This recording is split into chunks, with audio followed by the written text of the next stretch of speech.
Selaku Kepala Staf Angkatan Udara beserta seluruh keluarga besar TNI Angkatan T-50 계열 항공기는 라이벌이 없는 전세계 유일무이한 기체다. 최근 T-50 계열 항공기의 성능 개량에 전세계 외신들이 주목하고 있습니다. 지난 23일에는 FA-50 블록 20용으로 사용될 에이사 레이더가 본격적인 테스트에 착수하면서 화제가 되고 있는데요. 레이더 제작사인 LIG X1은 네덜란드 왕립 항공우주센터와 협력하여 한국 최초의 공랭식 에이사 레이더인 ESR-500A의 비행시험에 들어간다고 밝혔습니다. 약 2년간 공정하고 정확한 강도 높은 시험으로 ESR-500의 신뢰성을 구축하여 공중, 지상, 해상 표적의 탐지, 추적 및 최대 탐지 거리, 동시 운용 모드 등 각종 요구사항에 부합하는 성능을 갖췄는지 파악할 예정인데요. 주목해야 할 점은 약 100년의 역사를 자랑하는 네덜란드 항공우주센터 NLR과 협력하고 있다는 것입니다. 1919년 설립된 국영 방위산업기관인 NLR은 네덜란드 공군뿐만 아니라 나토 공군, 미국 공군 등의 사전 테스트를 주로 수행하면서 각종 정비 및 시험평가에 특화된 기술력을 확보한 1티어 업체로 알려져 있습니다. 그 어느 기관보다 정확하고 확실하게 테스트를 수행하여 객관적인 재원상 성능을 도출해낼 것으로 보이는데, 이처럼 NLR에서 테스트를 진행한다는 것 자체가 LIG X1사의 자신감을 엿볼 수 있는 것이죠. 사실 그럴만도 한 것이 LIG 관계자에 따르면 현존하는 최고 성능의 경량 A사 레이더로 꼽히는 미 레이시온사의 팬텀 스트라이크 대비 ESR-500 레이더가 더 우수한 성능을 지니고 있다고 했는데요. 폴란드와 말레이시아에서 이미 팬텀 스트라이크 레이더를 채택하여 카이의 실증 검증을 마친 상태에서 LIG 넥선 관계자의 이러한 발언은 매우 신빙성이 있는 것으로 보이는데, 이로써 2년간의 테스트를 마친 ESR-500이 본격적으로 FA-50에 탑재되게 된다면 세계 전투기 시장의 판도를 뒤바꿀 수 있을 만한 큰 파장이 일어날 것으로 보입니다. 그 이유는 팬텀 스트라이크를 장착한 FA-50은 미국 최고의 베스트셀러 전투기 F-16 그 이상의 성능을 발휘할 수 있기 때문입니다. 최근 폴란드 군사 매체 디펜스 입사와 인터뷰를 진행한 미 레이시온 CEO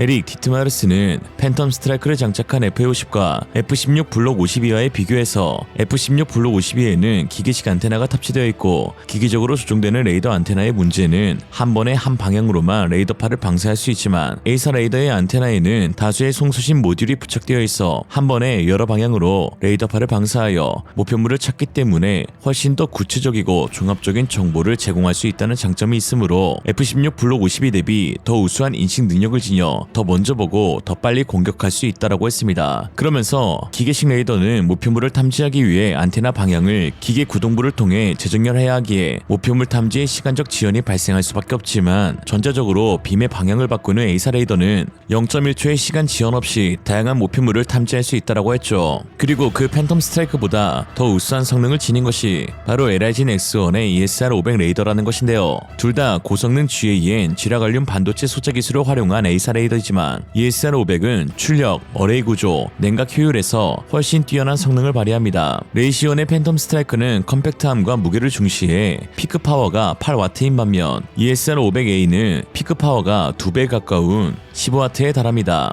더 높은 출력을 통해 더 긴 탐지 거리와 강력한 신호 처리가 가능하게 되는데요. 피크 파워뿐만 아니라 총 출력 면에서도 ESR-500 레이더가 압도적으로 강력합니다. 또한 어레이 구조 역시 훨씬 선진화된 기술을 적용한 ESR 레이더인데요. 고밀도 어레이 구조를 사용하여 더 작은 크기와 높은 신뢰성을 확보했습니다. 고밀도 어레이 구조란 레이더의 안테나 배열 설계에서 더 많은 송수신 모듈 TRM을 작은 공간에 배치하기 위해 효율을 극대화하는 기술입니다. 이로써 ESR-500에는 500개의 TRM 모듈이 장착되어 있는데, 이 같은 고밀도 어레이 구조는 신호 처리 능력과 출력 향상은 물론 빔 형성 및 스캔 성능을 향상시켜주고, 더 좁고 정밀한 전파빔을 형성하거나 빔의 빠른 전자식 스캔이 가능해 추적 능력이 향상됩니다. 이에 A사 레이더의 핵심 설계 요소 중 하나로 꼽히죠. 반면 팬텀 스트라이크는 단일 어레이로 설계되어 더 단순한 구조로 플랫폼 호환성과 비용 효율성을 중시하였습니다. 다만 이 같은 고밀도 다층 어레이 구조는 밀도가 높아짐에 따라 열 관리가 매우 중요한데요. 이에 LIG X1의 ESR-500에는 최신식 공랭식 설계를 접목해 이를 해결하였습니다. 회사 역시 단일 공랭식 A사 레이더를 강조하면서 홍보하고 있는데, 공랭식 기술이란 발열이 큰 레이더를 공기만으로 냉각해 기존의 수랭식과는 달리 별도의 냉각 장치가 필요하지 않아 레이더를 소형 경량화할 수 있는 획기적인 기술입니다.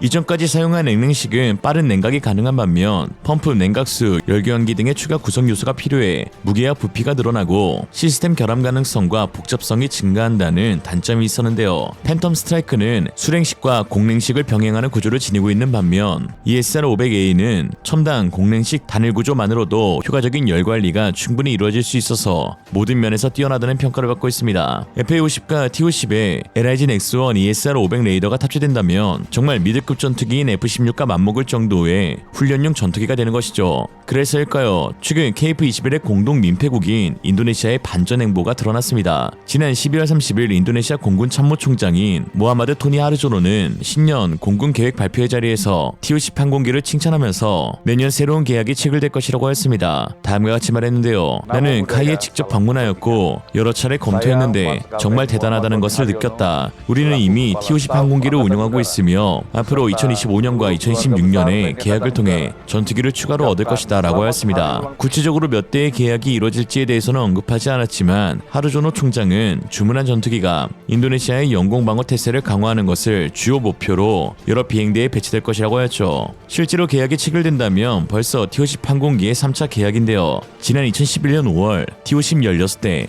총 4천억 원 규모의 수출 계약이 체결되었고 2021년 7월 6대의 T-50I 추가 도입 수출 공급 계약을 맺었던 인도네시아입니다. 이번에 만약 계약이 체결된다면 인도네시아 역시 말레이시아와 마찬가지로 A사 레이더를 탑재한 T-50 항공기를 얻게 되는 것이죠. 그러나 이러한 인도네시아의 계획이 실제로 이루어질지는 미지수입니다. 현재 KF-21의 기술 유출 사건으로 인해 인도네시아 파견 엔지니어들 다수가 검찰에 송치되었기 때문입니다. 정부 합동조사단이 사건을 경찰에 넘긴 지 9개월 만에 기술 유출자들이 검찰에 송치되어 인도네시아는 발을 동동 구르고 있는데요. 그동안 여러 채널을 통해 인니 측은 한국에 빠른 종결 및 유보를 요구하였지만 한국 측은 전 국민이 지켜보고 있는 역대급 사건인지라 매우 철저하게 조사하고 있었습니다. 즉 인도네시아가 아무리 카이를 칭찬하고 T-50을 칭찬하면서 구매를 원해도 KF-21의 분담금 미납 문제와 기술 유출 문제가 해결되지 않고서는 도입할 수가 없다는 것이죠. 시간이 흐를수록 초조해지는 것은 인도네시아 측인데요. 그 이유는 전술 훈련기 및 경량급 전투기에서 T-50 계열 항공기를 제외하고서는 마땅한 대안이 없기 때문입니다. 미들급 전투기의 경우 유럽의 유로파이터 타입은 프랑스의 라팔, 미국의 F-16, 한국의 KF-21과 같은 여러 대안이 있지만 로어급 전투기에서는 T-50 항공기가 사실상 다른 대안을 선택하는 것이 멍청한 선택일 정도로 독보적인 지위를 지니고 있습니다. 특히나 최근 인도네시아가 운용 중이던 전술훈련기 2대가 기계 결함으로 인해 추락하여 총 4명의 조종사가 사망하는 대형 사고가 발생했는데요. 바로 인도네시아가 2012년에 도입한 브라질 엠브라이르사의 경공격기 EBM-314 슈퍼투카노 전술 전투기였습니다. 이에 전술훈련기 도입이 시급한 인도네시아이지만 눈을 돌려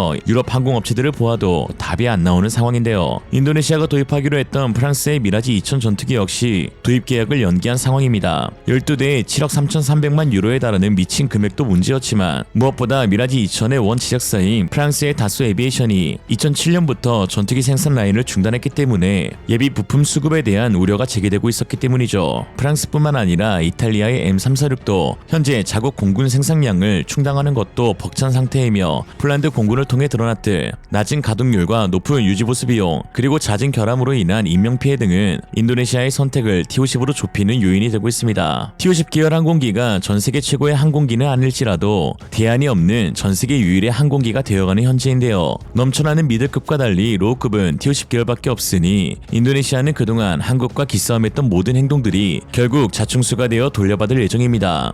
그러게 대안도 없으면서 대안에 왜 깝치니? 오늘의 한 줄 평, 누구나 계획은 있다. 처맞기 전까지는 말이다. 이생으로 리얼리즘이었습니다. 여러분의 생각은 어떠신가요? 현명하고 지혜로운 여러분의 의견을 지금 댓글에 남겨주세요. 감사합니다.